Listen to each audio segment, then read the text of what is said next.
Well, good morning, everybody. It is good to be with so many friends. Oh, yes, the National Prayer United Breakfast, in also prayer. known as the Breakfast of I Champions. begin by Get it, giving all praise and Champions? honor to God for us to come together as brothers and sisters and seek God's face together. See his face? Hey, what does he look like? At Is a he as time thin as when Jesus? Because it's Jesus easy is to pretty lose fucking thin. ourselves in the rush and clamor of our own lives, or get caught up in the noise and rancor that too often passes as politics today. These moments of prayer slow us down. Well, anything that takes you away from They signing humble off on us. another drone strike, I'm all They for remind it. us that no matter how much responsibility we have, how fancy our titles, how much power we think we hold, we are imperfect vessels. We can all benefit from turning to our Creator, Which in your case is Goldman Sachs. listening to Him, avoiding phony religiosity. Yeah, phony religiosity. Man, if only Bradley Manning had Reverend in front of his name and owned a This is bank. especially Do important you right think he'd now be in when jail we're right now? facing some big That's not a challenges trick question. as a nation. We know that part of living in a pluralistic society means that our personal religious beliefs alone can't dictate our response to every challenge we face, But it sure comes in handy when my I want to moments deny of the right prayer, of gays to get married. I'm reminded that faith and values play an enormous role In being a motivating us bigot. to solve some of our most. Frederick Douglass, Abraham Lincoln, Jane Addams, Martin Luther King Jr., Dorothy Day, Abraham Heschel. The majority of great reformers in American history did their work not just because it was sound policy or they had done good analysis or understood how to exercise good politics, but because their faith and their values dictated it Frederick Douglass was an atheist. and called for bold action, sometimes in the face of indifference, sometimes in the face of resistance. And this is no different today for millions of Americans, and it's certainly not for me. I wake up each morning and I say a brief prayer.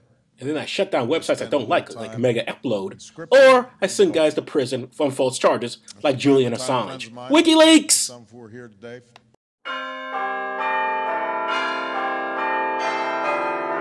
Hello and welcome to Atheist Bible Study. I'm Joe Dixon.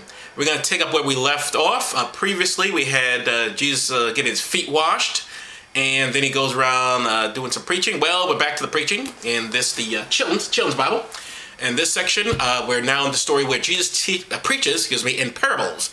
Jesus preaches in parables.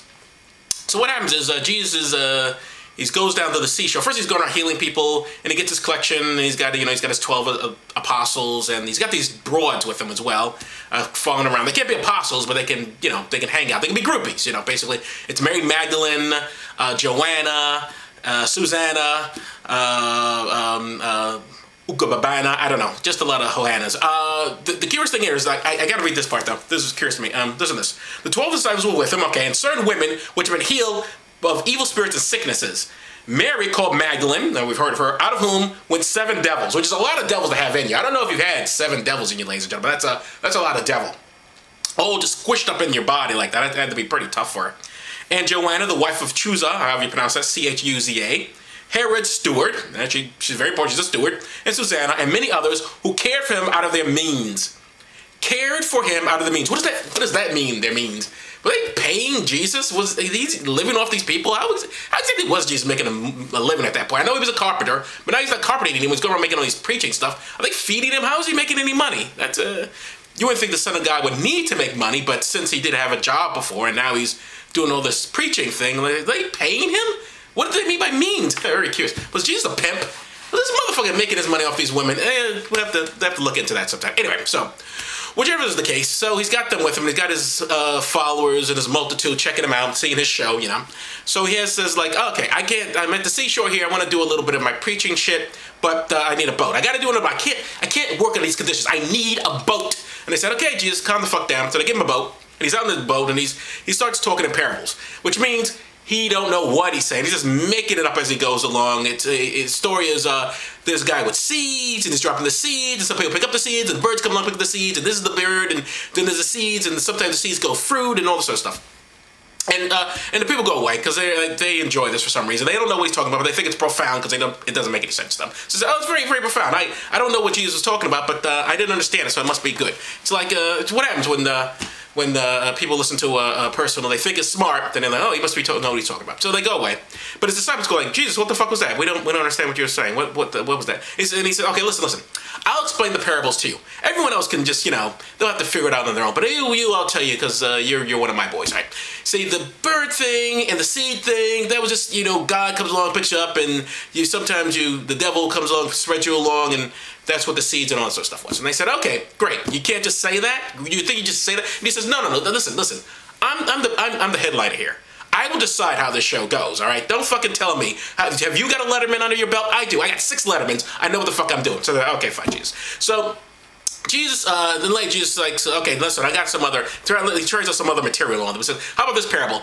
There's this tar, tars, T-A-R-E-S, and I'm going to use that to get in the net and the fish, and to catch the fish, and the nets, and fishing, and there's lots of multitude of fish. What do you think of that parable? And he said, Jesus, we have no fucking clue what that means. What does that mean? He says, oh, it's just, you might be put into the furnace of the devil if you don't follow Jesus, me, and God. How is that not obvious to you? How is that not obvious? They go like, why don't you just say it? Why do you have to speak in parables? He said, listen, I told you, I will not be dictated. Listen, I'm trying to find my voice right now. I haven't been doing it that long. I've only been doing this like 10 years now. I'm still trying to find my voice. And I figured, like, I'll do the parable thing. What's the big deal? What? Look, you see people coming to the show, aren't they? Are they not? I got these bitches giving me the means to support myself. What the fuck do you want from me? Just shut up, all right? I know what I'm doing, all right? I know what the fuck I'm doing.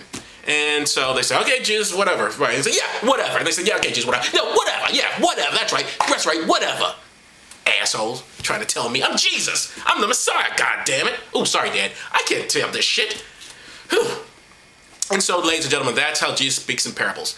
Well, that's Atheist Bible Story. I hope you enjoyed it, and I hope I'll see you next week.